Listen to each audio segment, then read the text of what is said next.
Y retomamos lo que ha sido hasta ahora quizás la noticia que ha marcado la pauta política de la semana, la renuncia del ahora ex ministro Giorgio Jackson, quien había sido amenazado de una acusación constitucional por parte de la bancada del Partido Republicano para hablar de esta situación y finalmente la decisión de declinar en esta acusación. Nos acompaña el jefe de bancada de este grupo parlamentario, el diputado Benjamín Moreno. Diputado, muy buenas tardes.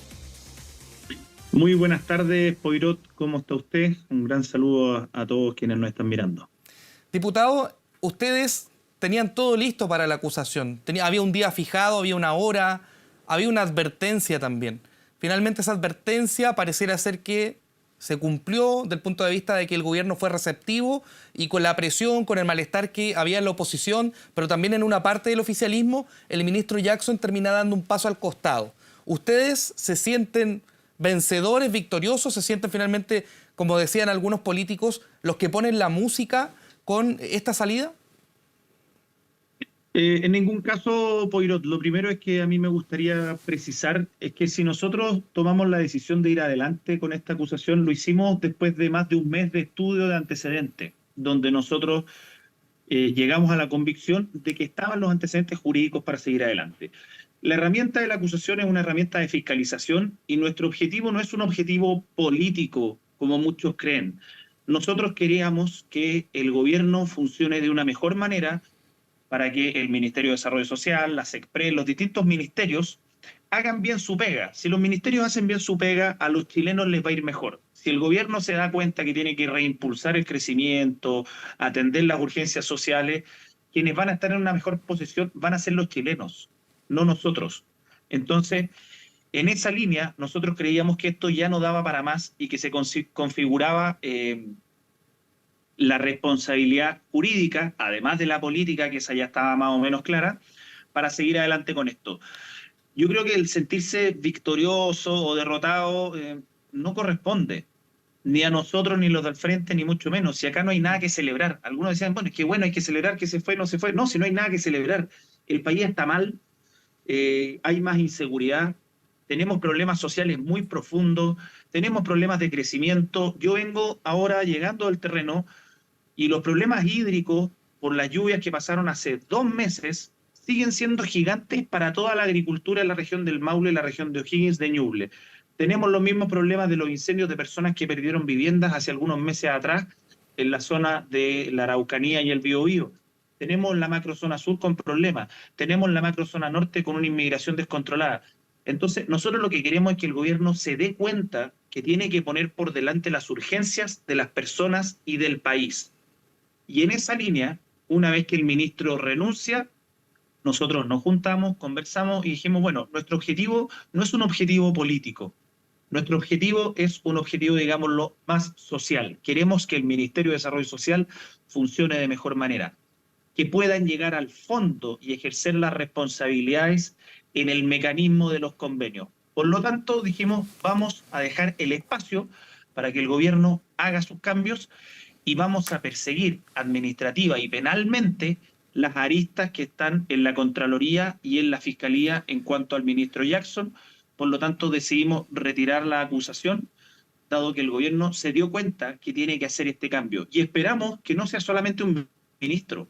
Acá se requiere un cambio de gabinete amplio para dar un golpe de timón profundo y certero en el manejo que está teniendo el gobierno de la situación actual y de lo que viene manejando desde que asumieron el 11 de marzo.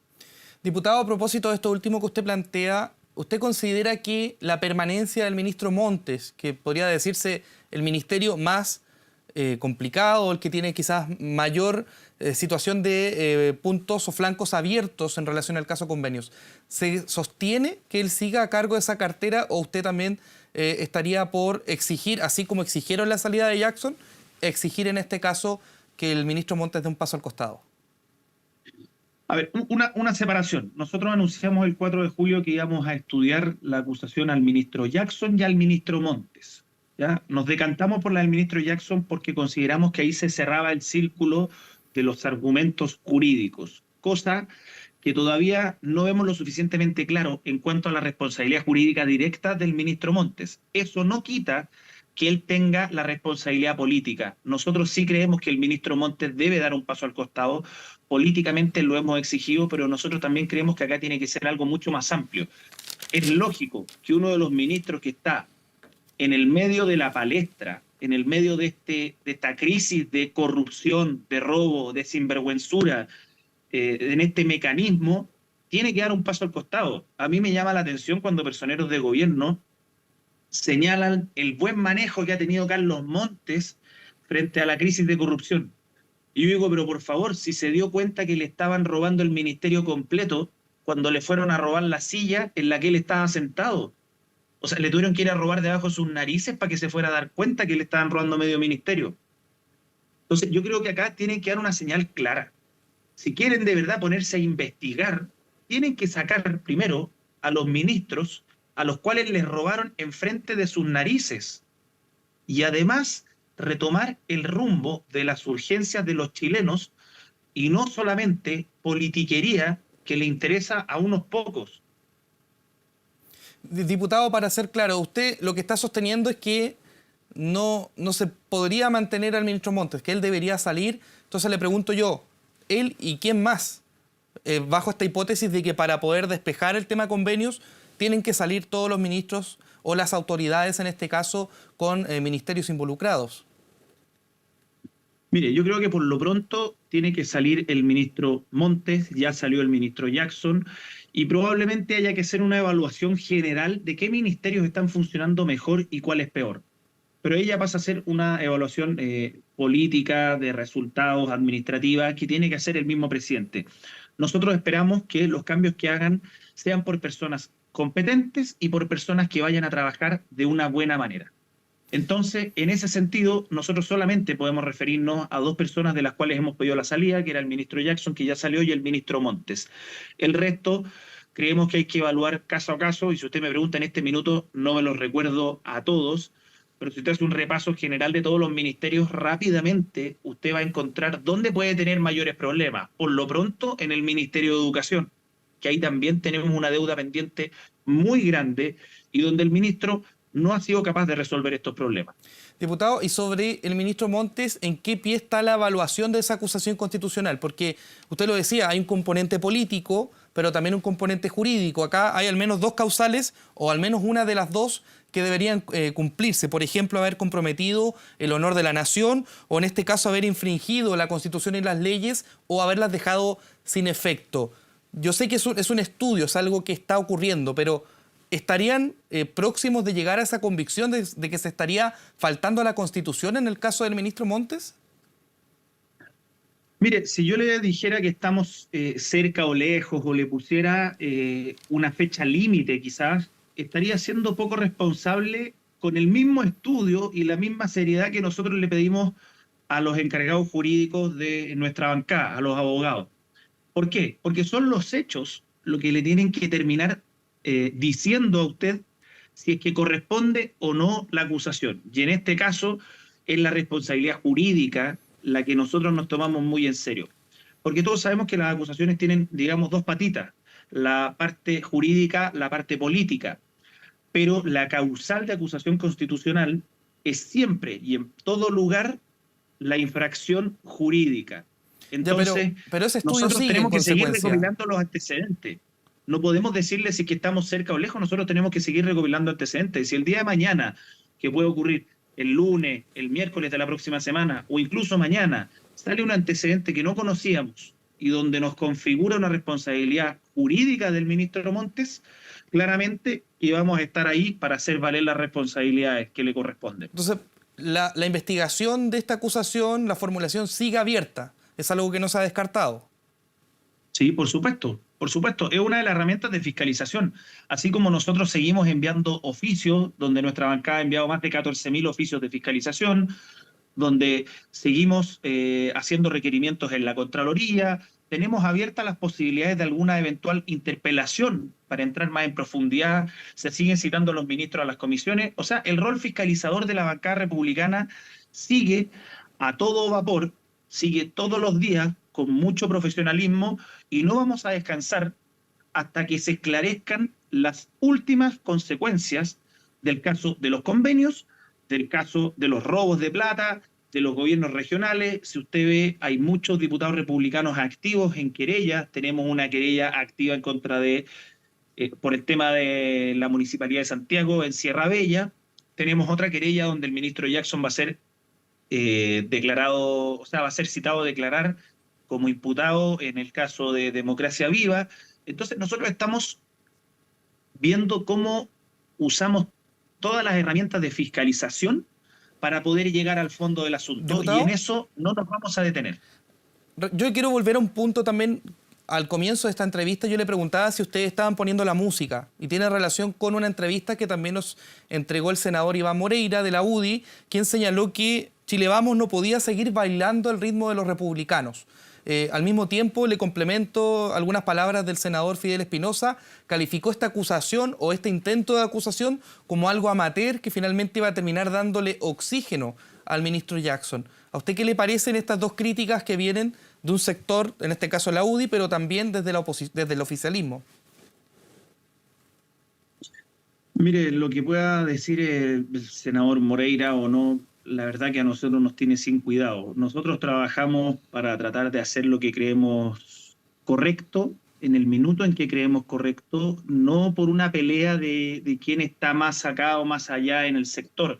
Yo en lo personal le puedo decir, y usted ha visto la dinámica del Congreso, tengo muy buena relación con muchas personas de Chile Vamos, de la UDI, de RN, de Bópoli, con personas de Demócratas, del Partido Socialista, del PPD, donde encuentro que en los distintos partidos hay personas valiosas. Entrar en esa dinámica creo que es caer de nuevo en esa lingüística, en esa dinámica de politiquería, de temas que solo le interesan a los políticos. O sea, que un político salga haciendo un llamado a que no caigan en que el otro pone la música, a una persona que no puede llegar a fin de mes, o imagínense a la familia que le secuestraron el hijo hace una semana atrás en Pedro Aguirre Cerda. Creo que le importa poco, le importa poco. Y respecto a los dichos del senador Espinosa, bueno, yo creo que la realidad es el mejor antídoto ante cualquier duda. Diputado, yo quería preguntarle también por lo que ha planteado el propio Giorgio Jackson en su alocución ayer en la noche. Él decía que la oposición, en este caso ustedes, lo estaban utilizando como una excusa para no avanzar en los acuerdos y en las reformas que el país necesita. Él también puso el foco, así como lo hace usted, en la gente, en las necesidades que hay, en este caso, de mejorar las pensiones, de poder dar mejores políticas sociales. De ese punto de vista, siguiendo la lógica de Giorgio Jackson, ¿ya no quedan excusas? ¿Ustedes ya están disponibles para avanzar en estos temas? Dos cosas como considerando a su pregunta, Poirot. Lo primero, si ellos estuvieran poniendo el foco en la gente, no hubiesen pasado los primeros 6 meses de gobierno haciendo campaña de una manera descarada, absolutamente descarada, para el plebiscito que perdieron el 4 de septiembre. Eso es lo primero. Lo segundo, no estarían constantemente pensando en los 50 años del golpe, siendo que hay personas que no pueden llegar a fin de mes, o que los asaltan en cualquier esquina, o que tienen problemas con la movilización o con la salud, más aún con la crisis de ISAPRE. Tercer punto, respecto a lo que usted me señala de poner el foco en las personas, quisiera hacerle algunas precisiones, porque a nosotros nos empiezan a cargar responsabilidades que no nos corresponden. Nosotros nos sentamos cuando llamaron en la mesa de seguridad y nos bajamos el día en que se le ocurrió indultar a delincuentes. Estamos actualmente en la mesa de la Araucanía, de la paz y el entendimiento de la Araucanía. Respecto a la mesa de pensiones, que fue uno de los temas que tocó directamente el ministro, a mí me tocó ir personalmente a la primera reunión y después, en la mesa técnica de pensiones, fuimos a todas las reuniones que citó el gobierno con nuestros técnicos. ¿Cuál es el problema? ¿Por qué no se ha podido avanzar más? ¿Y por qué, por ejemplo, nosotros no hemos podido elaborar una contrapropuesta a lo que plantea el gobierno en esa materia? Porque son reformas técnicas y nosotros les pedimos los argumentos, las bases de cálculo, los números, y el gobierno todavía no nos manda nada. Simplemente mandan números medios borrosos, medios muchas veces esquizofrénicos, si quiere llamarlo, que no dan cuenta de cómo llegan a esos números que proponen. Porque una cosa es decir que estás preocupado, pero una cosa muy distinta es demostrar en los hechos que esa es tu preocupación y que esa es tu prioridad. Y cuando el gobierno está constantemente reviviendo a Pinochet y a Allende, poco le preocupan a las personas, porque las personas están sufriendo cosas del día a día, y eso no se va a resolver con una conmemoración más o una conmemoración menos. Eso se va a resolver cuando nos digan a quién van a meter preso por la plata que se están robando.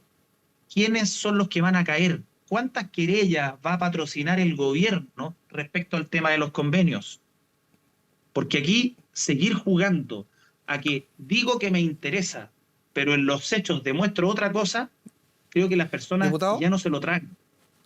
Bien, diputado, yo le agradezco el tiempo. Hay muchos temas que usted plantea que, por cierto, van a tener que ser abordados prontamente. Y, por cierto, muchas gracias también por esta entrevista. Que tenga muy buenas tardes. Muchas gracias, Poirot, que esté muy bien. Y bien, cuando son las 5 de la tarde con 15 minutos, es momento de dar fin a esta entrega informativa, pero siga junto a nosotros. Ya estaremos comentando a la vuelta de la pausa comercial las noticias acá en Canal 24 Horas.